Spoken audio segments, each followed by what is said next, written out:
James wrote to the believers, "Consider it pure joy, my brothers and sisters, whenever you face trials of many kinds, because you know that the testing of your faith produces perseverance. Let perseverance finish its work, so that you may be mature and complete, lacking nothing." It is a great honor to be back in Ebenezer Baptist Church, in the pulpit of its greatest pastor, Dr. Martin Luther King Jr., to pay my respects to perhaps his finest disciple, an American whose faith was tested again and again to produce a man of pure joy and unbreakable perseverance, John Robert Lewis. To those who have spoken, to Presidents Bush and Clinton, Madam Speaker, Reverend Warnock, Reverend King, John's family, friends, his beloved staff, Mayor Bottoms, I've come here today because I, like so many Americans, owe a great debt to John Lewis and his forceful vision of freedom. You know, this country is a constant work in progress. We're born with instructions to form a more perfect union. Explicit in those words is the idea that we're imperfect, that what gives each new generation purpose is to take up the unfinished work of the last and carry it further than any might have thought possible. John Lewis, first of the Freedom Riders, head of the Student Nonviolent Coordinating Committee, youngest speaker at the March on Washington, leader of the march from Selma to Montgomery, member of Congress representing the people of this state and this district for 33 years, mentor to young people, including me at the time, until his final day on this earth. He not only embraced that responsibility, but he made it his life's work, which isn't bad for a boy from Troy. John was born into modest means. That means he was poor.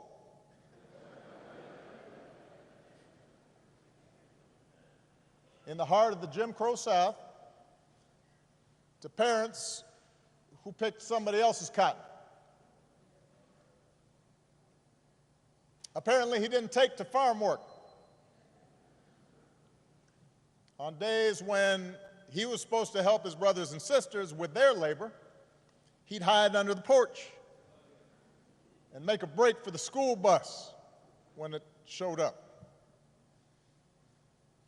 His mother, Willie Mae Lewis, nurtured that curiosity in this shy, serious child. Once you learn something, she told her son, once you get something inside your head, no one can take it away from you. As a boy, John listened through the door after bedtime.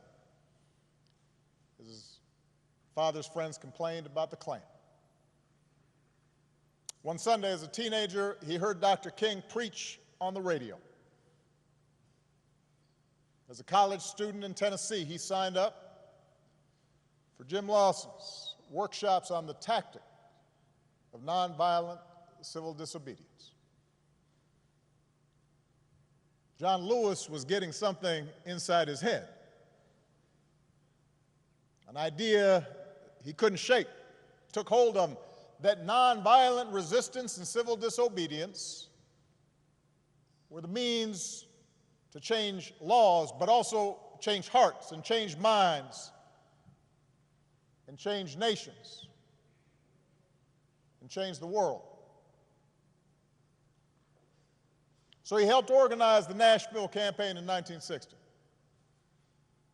He and other young men and women sat at a segregated lunch counter, well-dressed, straight back, refusing to let a milkshake poured on their heads or a cigarette extinguished on their backs or a foot aimed at their ribs. Refused to let that dent their dignity and their sense of purpose. And after a few months, the Nashville campaign achieved the first successful desegregation of public facilities in any major city in the South. John got a taste of jail for the first, second, third, well, several times. But he also got a taste of victory, and it consumed him with righteous purpose. And he took the battle deeper into the South. And that same year, just weeks after the Supreme Court ruled that segregation of interstate bus facilities was unconstitutional, John and Bernard Lafayette bought 2 tickets, climbed aboard a Greyhound, sat up front, and refused to move. This was months before the first official freedom rides. He was doing a test. Trip was unsanctioned. Few knew what they were up to. And at every stop through the night, apparently the angry driver stormed out of the bus and into the bus station. And John and Bernard had no idea what he might come back with or who he might come back with.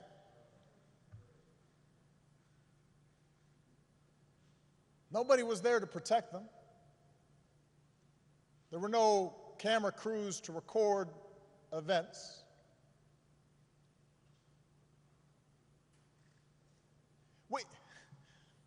Sometimes, Rev, we read about this and we kind of take it for granted, or at least we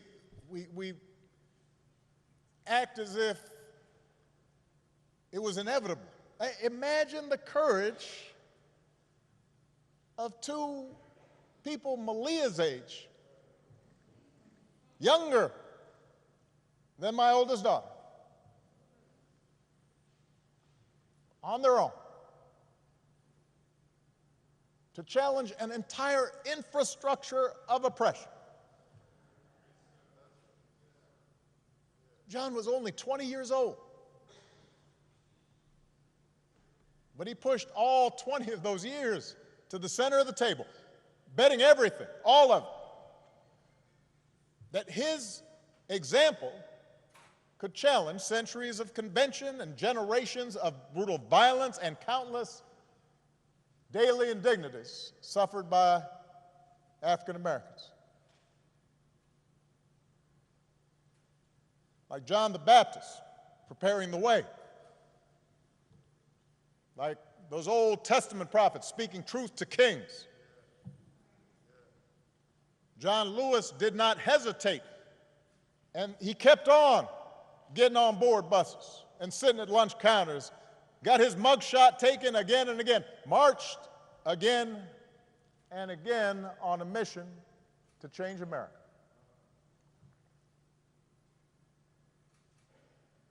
Spoke to 250,000 people at the March on Washington when he was just 23. Helped organize the Freedom Summer in Mississippi when he was just 24. At the ripe old age of 25, John was asked to lead the march from Selma to Montgomery. He was warned that Governor Wallace had ordered troopers to use violence. But he and Hosea Williams and others led them across that bridge anyway. And we've all seen the film and the footage and the photographs. President Clinton mentioned the trench coat, the knapsack, the book to read, the apple to eat, the toothbrush. Apparently, jails weren't big on such creature comforts. And you look at those pictures, and John looks so young, and he's small in stature, looking every bit that shy, serious child that his mother had raised, and yet he's full of purpose. God's put perseverance in it.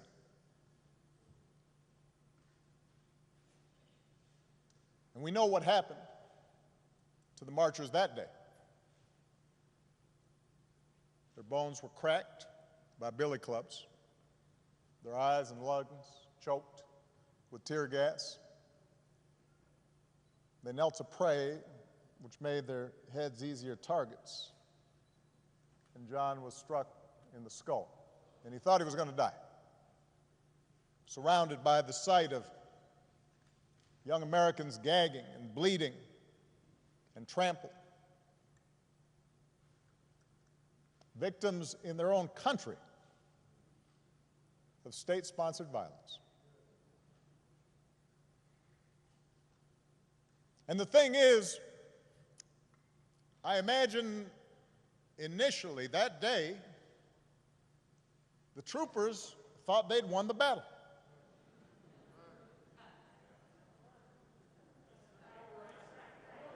You can imagine the conversations they had afterwards. You can imagine them saying, yeah, we showed them.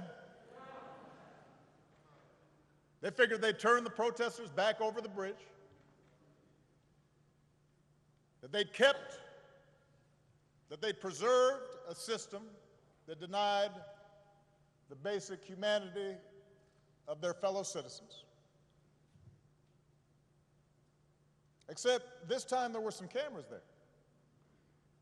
This time the world saw what happened, bore witness to black Americans who were asking for nothing more than to be treated like other Americans, who were not asking for special treatment, just equal treatment, promised to them a century before, and almost another century before that. And when John woke up and checked himself out of the hospital, he would make sure the world saw a movement that was, in the words of Scripture, hard-pressed on every side, but not crushed.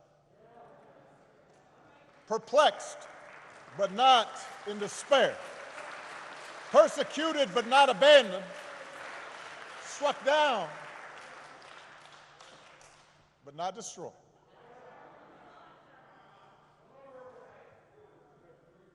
So he returned to Brown Chapel, a battered prophet, bandages around his head.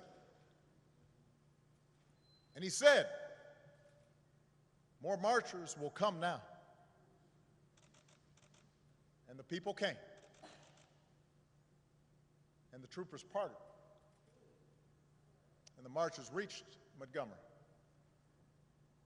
and their words reached the White House. And Lyndon Johnson, son of the South, said, "We shall overcome." And the Voting Rights Act was signed into law. The life of John Lewis was in so many ways exceptional. It vindicated the faith in our founding, redeemed that faith. That most American of ideas, the idea that any of us, ordinary people without rank or wealth or title or fame, can somehow point out the imperfections of this nation and come together and challenge the status quo and decide that it is in our power to remake this country that we love until it more closely aligns with our highest ideals. What a radical idea. What a revolutionary notion, this idea that any of us, ordinary people, a young kid from Troy, can stand up to the powers and principalities and say, "No, this isn't right, this isn't true, this isn't just. We can do better." On the battlefield of justice, Americans like John, Americans like Reverends Lowry and C.T. Vivian, two other patriots that we lost this year, liberated all of us that many Americans came to take for granted.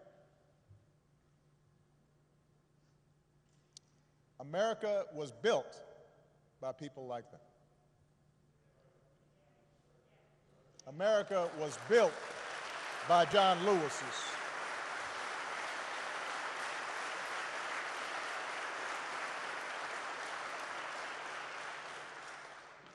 He, as much as anyone in our history, brought this country a little bit closer to our highest ideals. And someday when we do finish that long journey towards freedom, when we do form a more perfect union, whether it's years from now or decades or even if it takes another 2 centuries, John Lewis will be a founding father of that fuller, fairer, better America.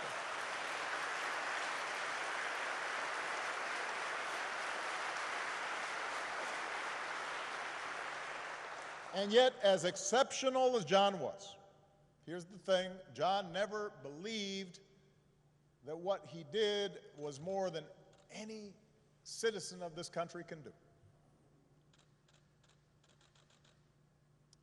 I mentioned in the statement the day John passed, the thing about John was just how gentle and humble he was.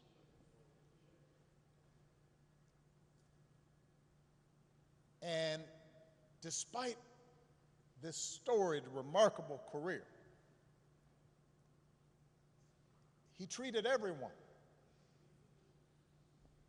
with kindness and respect because it was innate to him, this idea that any of us can do what he did if we're willing to persevere.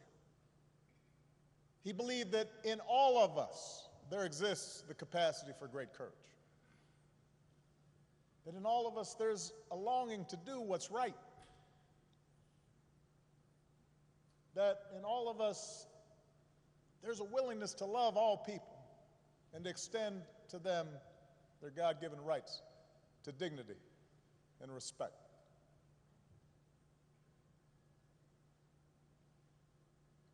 So many of us lose that sense. It's taught out of us. We start feeling as if, in fact, we can't afford to extend kindness or decency to other people. That we're better off if we're above other people and looking down on them. And so often that's encouraged in our culture. But John always said, he always saw the best in us.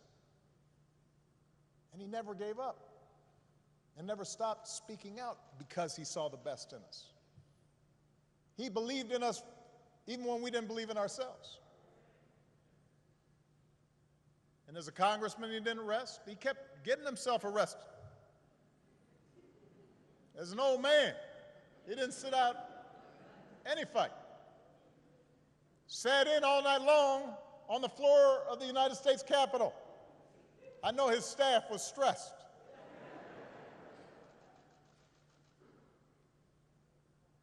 But the testing of his faith produced perseverance. He knew that the march is not over, that the race is not yet won, that we have not yet reached that blessed destination where we are judged by the content of our character. He knew from his own life that progress is fragile, that we have to be vigilant against the darker currents of this country's history, of our own history, with their whirlpools of violence and hatred and despair that can always rise again. Bull Connor may be gone, but today we witness with our own eyes police officers kneeling on the necks of black Americans. George Wallace may be gone, but we can witness our federal government sending agents to use tear gas and batons against peaceful demonstrators.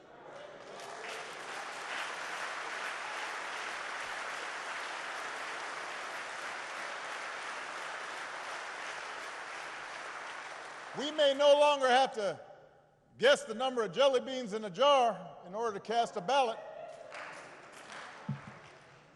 But even as we sit here, there are those in power who are doing their darndest to discourage people from voting by closing polling locations and targeting minorities and students with restrictive ID laws and attacking our voting rights with surgical precision, even undermining the Postal Service in the run-up to an election that's going to be dependent on mail-in ballots so people don't get sick.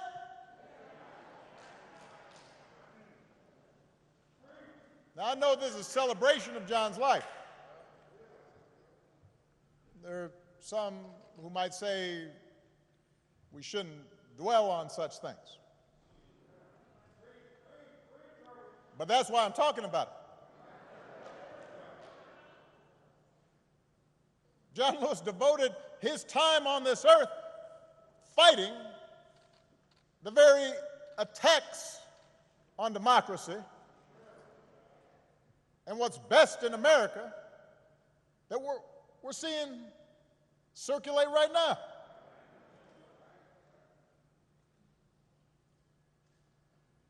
He knew that every single one of us has a God-given power, and that the fate of this democracy depends on how we use it. That democracy isn't automatic. It has to be nurtured. It has to be tended to. We have to work at it. It's hard. And so he knew that it depends on whether we summon just a measure of John's moral courage to question what's right and what's wrong and call things as they are. He said that as long as he had a breath in his body, he would do everything he could to preserve this democracy. And as long as we have breath in our bodies, we have to continue his cause. If we want our children to grow up in a democracy, not just with elections, but a true democracy, a representative democracy, and a big-hearted, tolerant, vibrant, inclusive America of perpetual self-creation, then we're going to have to be more like John. We don't have to do all the things he had to do because he did them for us. But we got to do something. As the Lord instructed Paul, do not be afraid. Go on speaking. Do not be silent, for I am with you. And no one will attack you to harm you, for I have many in this city who are my people. It's just, everybody's got to come out and vote. We got all those people in the city, but they can't do nothing. Like John, we've got to keep getting into that good trouble. He knew that nonviolent protest is patriotic, a way to raise public awareness and put a spotlight on injustice and make the powers that be uncomfortable. Like John, we don't have to choose between protests and politics. It's not an either-or situation. It's a both-and situation. We have to engage in protests where that's effective, but we also have to translate our passion and our causes into laws, institutional practices. That's why John ran for Congress 34 years ago. Like John, we've got to fight even harder for the most powerful tool that we have, which is the right to vote. The Voting Rights Act is one of the crowning achievements of our democracy. It's why John crossed that bridge. It's why he spilled his blood. And by the way, it was the result of Democratic and Republican efforts. President Bush, who spoke here earlier, and his father signed its renewal when they were in office.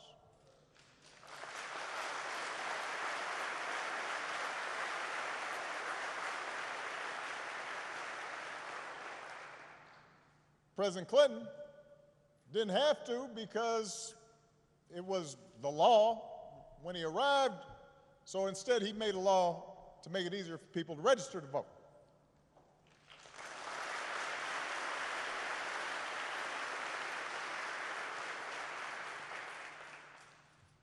But once the Supreme Court weakened the Voting Rights Act, some state legislators unleashed a flood of laws designed specifically to make voting harder, especially, by the way, state legislators where there's a lot of minority turnout and population growth. That's not necessarily a mystery or an accident.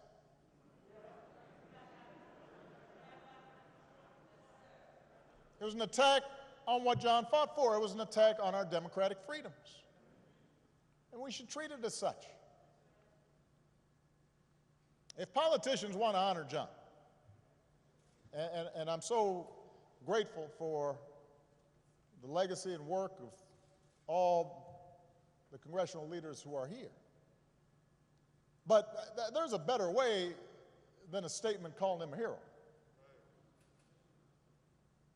You want to honor John? Let's honor him by revitalizing the law that he was willing to die for.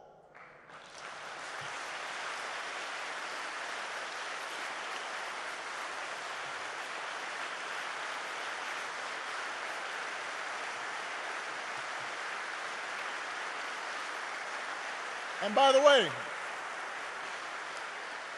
naming it the John Lewis Voting Rights Act, that is a fine tribute. But John wouldn't want us to stop there, just trying to get back to where we already were.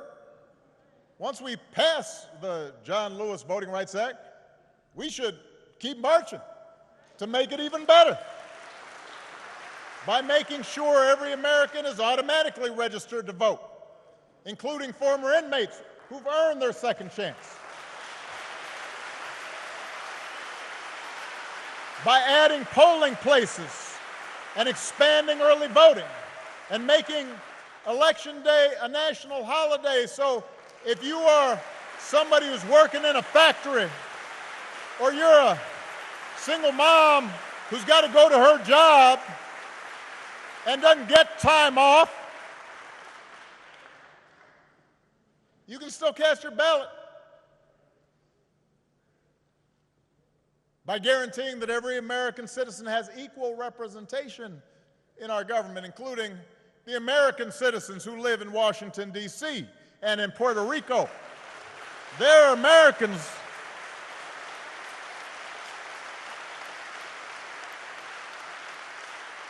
By ending some of the partisan gerrymandering so that all voters have the power to choose their politicians, not the other way around. And if all this takes eliminating the filibuster, another Jim Crow relic, in order to secure the God-given rights of every American, then that's what we should do. Now, even if we do all this, even if every bogus voter suppression law is struck off the books today, we've got to be honest with ourselves that too many of us choose not to exercise the franchise. Too many of our citizens believe their vote won't make a difference, or they buy into the cynicism that, by the way, is the central strategy of voter suppression, to make you discouraged, to stop believing in your own power.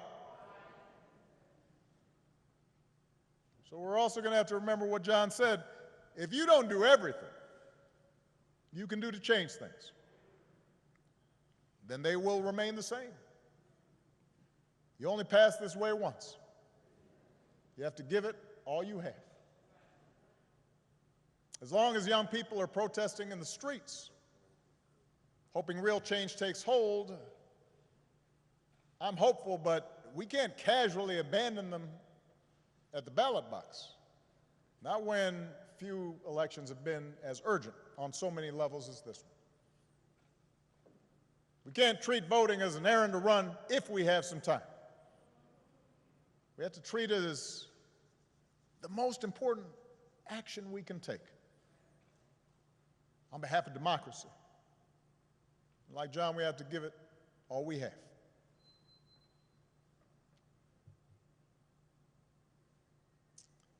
I was proud that John Lewis was a friend of mine.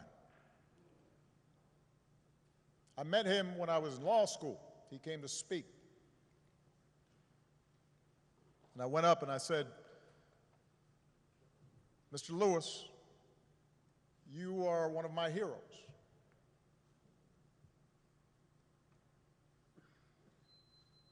What inspired me more than anything as a young man was to see what you and Reverend Lawson, Bob Moses, and Diane Nash, and others did." And he got that kind of, "aw shucks, thank you very much."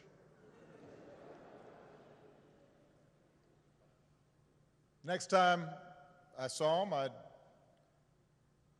been elected to the United States Senate. And I told him, "John, I'm here because of you."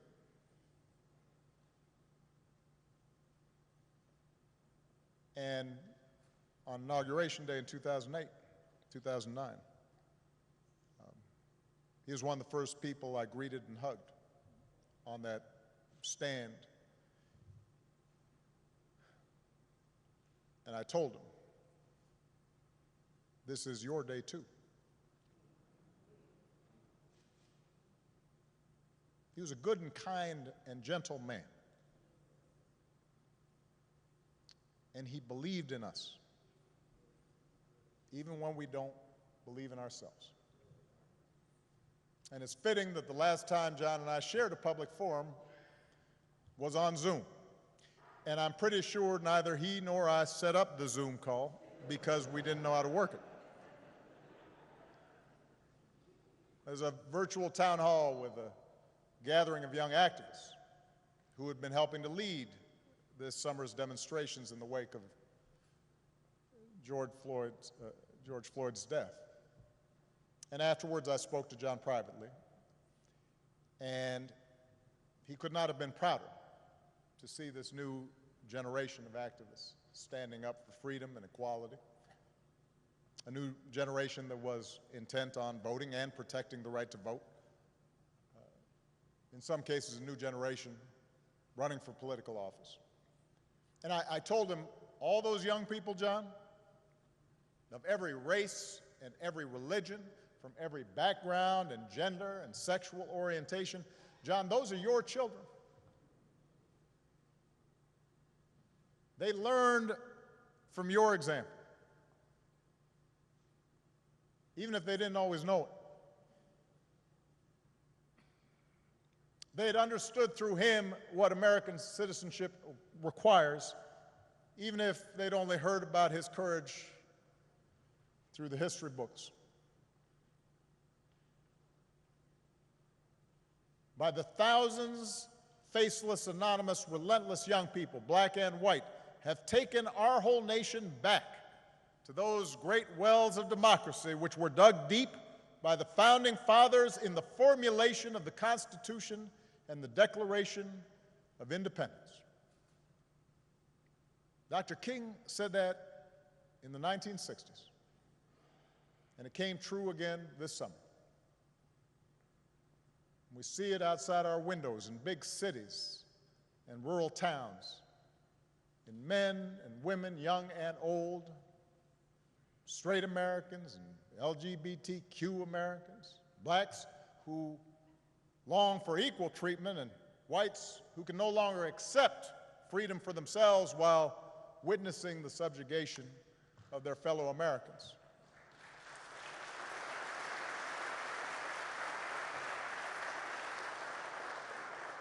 We see it in everybody doing the hard work of overcoming complacency, of overcoming our own fears and our own prejudices, our own hatreds. You see it in people trying to be better, truer versions of ourselves.